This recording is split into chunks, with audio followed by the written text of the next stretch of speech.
Hola, en la sesión de esta tarde vamos a hablar sobre revisiones sistemáticas.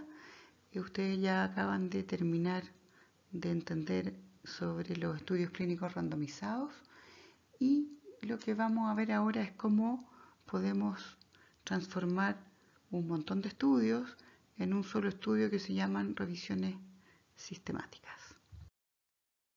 Entonces vamos a partir definiendo qué es lo que son las revisiones sistemáticas. Y primero vamos a recordar que la medicina basada en evidencia es una herramienta que permite integrar la investigación con la toma de decisiones clínicas. Para hacer eso nos enfrentamos con un primer problema y es que tenemos un montón de información disponible y por otro lado no tenemos toda la capacidad ni tenemos todas las herramientas para manejar toda esa información. Entonces se nos produce un desequilibrio entre lo que necesitamos saber y tener a la mano y aquello que en realidad podemos acceder, conocer y utilizar. En relación a este problema, vamos a usar un ejemplo de un paciente para ver cómo resolvemos este manejo de información. Entonces, vamos a suponer que tenemos un paciente, ustedes están en su policlínico, en el consultorio, están atendiendo al último paciente de la tarde y resulta ser un paciente fumador que antes de salir de la consulta les pregunta si pueden o que usted les dé una receta para tomar vitamina A porque le han dicho que eso reduce el riesgo de cáncer pulmonar y él no está dispuesto a dejar de fumar, así que quiere hacer algo para evitar el cáncer de pulmón sin dejar de fumar. Ustedes ya verán lo que les dicen respecto del tabaco, pero por lo menos se estimulan con esta pregunta sobre si la vitamina A puede reducir o no el cáncer de pulmón. Y entonces deciden buscar la información al respecto. Entran a PubMed. En PubMed usan algunos términos y acá yo les aprovecho de mostrar cómo este tema sigue estando vigente y cómo ha ido aumentando la cantidad de información en relación a este tema en particular. Si ustedes se fijan, usando el término beta-caroteno o vitamina A, en el 2003 habían 33.000 citas y ya en el 2018 tenemos casi el doble, más de 60.000 citas. Por supuesto que nadie se va a leer eso, entonces vamos a hacer una estrategia en que vamos a combinar la intervención, que es el beta-caroteno, la vitamina A, con lo que queremos prevenir, que es el cáncer de pulmón, y eso nos lleva al día de hoy a 1.300 y tantas citas. Tampoco nos vamos a leer todas esas, pero ustedes ya vieron en el curso, en la clase anteriores, que la mejor evidencia son los ensayos clínicos randomizados y por lo tanto se van a Clinical Query que los va a limitar a aquellos estudios clínicos randomizados. Y eso nos deja un poquito más de 100 referencias y yo aquí les voy a mostrar un resumen de lo que yo encontré y lo que seleccioné que era más pertinente a esta pregunta. El año 94, un estudio del New England concluía que la vitamina A podía ser dañina o podía tener efectos benéficos. El año 96, también en el New England, otro estudio decía que la vitamina A no tenía beneficios y que en cambio podía tener efectos adversos sobre la incidencia de cáncer de pulmón. El año 2000, en un estudio publicado en una revista de cáncer, dice que el betacaroteno no tiene ningún efecto sobre la incidencia total de cáncer. El mismo año, en una revista de nutrición, dice que los carotenoides pueden reducir el cáncer de pulmón. Ya el año 2006, nuevamente una revista de cáncer, dice que los suplementos de carotenoides no reducen la mortalidad por cáncer de pulmón. el año 2010 una revista suiza de medicina dice que los betacarotenos pueden aumentar el riesgo de cáncer de pulmón en los fumadores. Y por último, el año 2014, en la revista internacional de cáncer dice que los betacarotenos no tienen ninguna incidencia sobre el cáncer. Como ven, ¿qué resultado les parece más correcto de aplicar? Podrá ser el más actualizado, el que tenga mayor N. Nos vamos según revista, según autor. Probablemente en ninguna de las anteriores, ¿correcto? Y entonces, aparte de que tenemos un exceso de información y que a veces no tenemos todas las herramientas para acceder a la información adecuada, cuando logramos hacerlo tenemos información que puede ser inconsistente entre sí.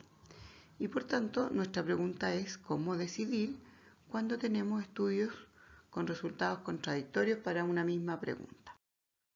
Y entonces, ¿cuáles son nuestras posibles soluciones? Primero, destruir la información y basarnos, ¿cierto?, en lo que yo creo, en lo que pensé, en lo que aprendí cuando estaba en cuarto año, en fin. No parece lo más razonable.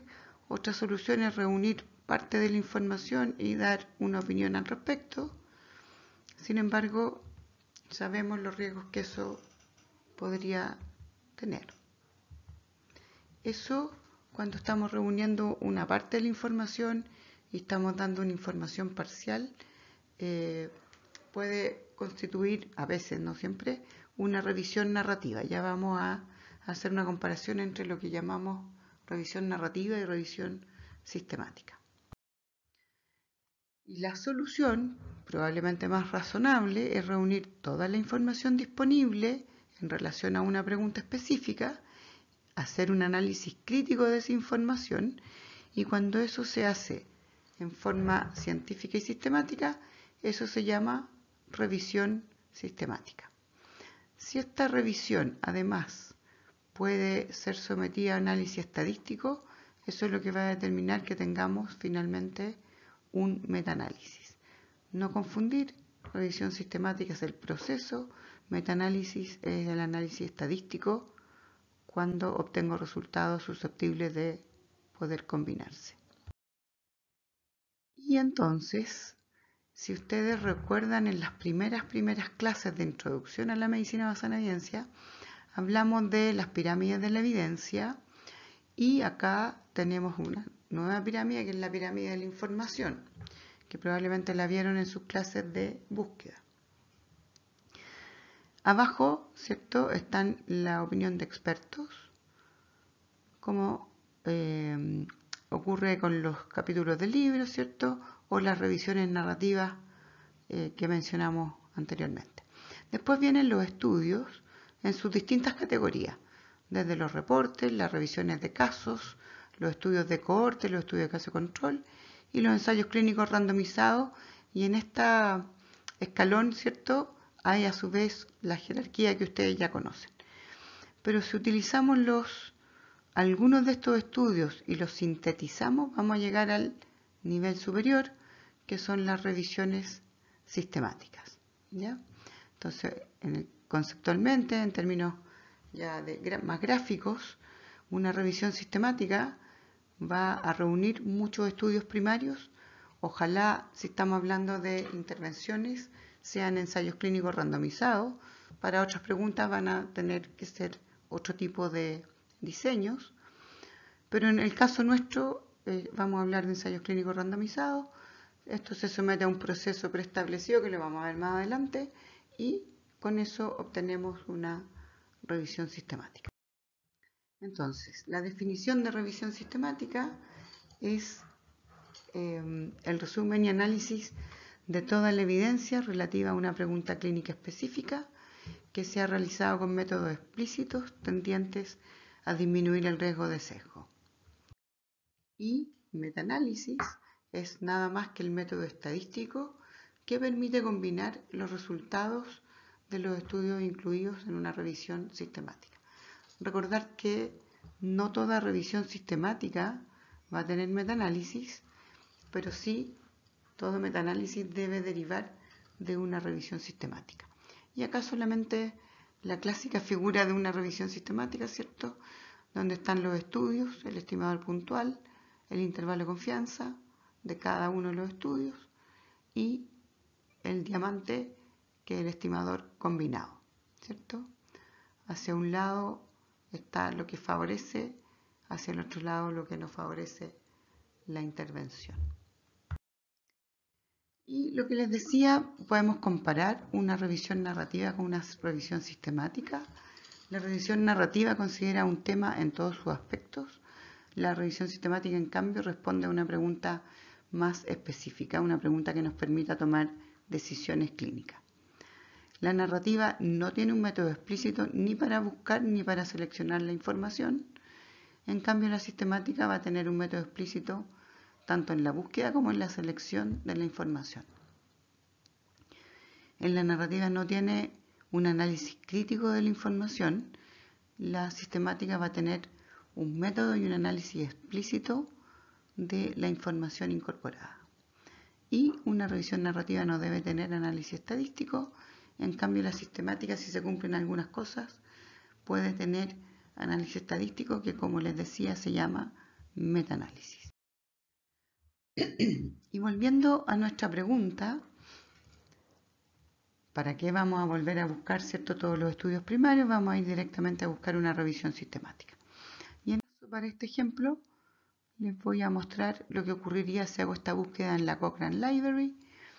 Pongo Lung Cancer Prevention y me aparece drogas para prevenir cáncer de pulmón en personas sanas. Y solo mencionarles que esto está hecho por un grupo chileno con la gente de la Cochrane Iberoamericana. Y lo que mostró este estudio, la revisión sistemática incluyó 9 estudios clínicos randomizados, todos de muy bajo riesgo de sesgo.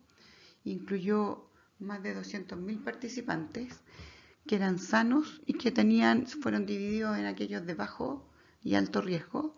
Alto riesgo eran aquellos fumadores o expuestos a asbesto, según el riesgo, ¿cierto?, de cáncer pulmonar. Y las intervenciones que se evaluaron, aquí la pregunta era un poco más amplia que betacaroteno, ¿cierto? Eran diferentes drogas para prevenir cáncer de pulmón y se evaluó vitamina A, vitamina C, selenio, todos ellos solos o combinados con otros antioxidantes, y todos los estudios fueron comparados con placebo. La intervención duraba entre 2 y 9 años y los seguimientos para evaluar la incidencia de cáncer de pulmón y la mortalidad fueron entre 4 y 12 años. Y lo que mostró el estudio,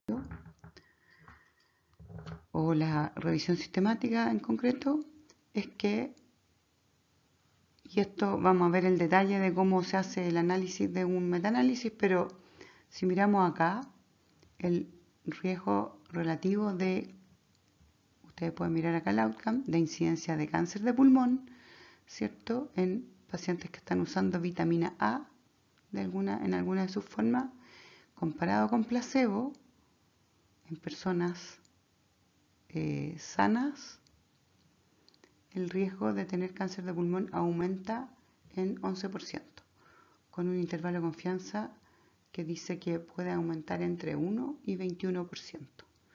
¿Se fijan? Está hacia el otro lado, favoreciendo el placebo, lo cual quiere decir que la intervención no es beneficiosa.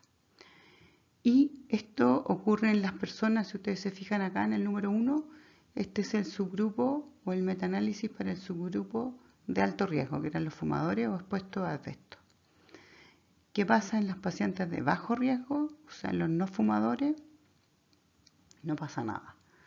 El intervalo de confianza es extremadamente amplio, va desde un 34% de reducción a un 42% de aumento, con un riesgo relativo de 1.04. Por lo tanto, en esta población no haría nada, pero en la población de mayor riesgo, que es la que en realidad probablemente está más preocupada de usar cosas para prevenir, la vitamina A pareciera, o al menos basado en esta evidencia, aumenta el riesgo de cáncer de pulmón. Eso entonces es la ventaja de usar revisiones sistemáticas para responder sus preguntas clínicas en vez de hacer todo el análisis de cada uno de los estudios individuales. Por lo tanto, esta es una forma más rápida de usar la evidencia en la solución de sus dudas clínicas, pero por otro lado también es complementaria y en otras ocasiones va a ser importante ir a mirar los estudios primarios. Y eso creo que nos resume la introducción a este concepto de revisiones sistemáticas. Muchas gracias.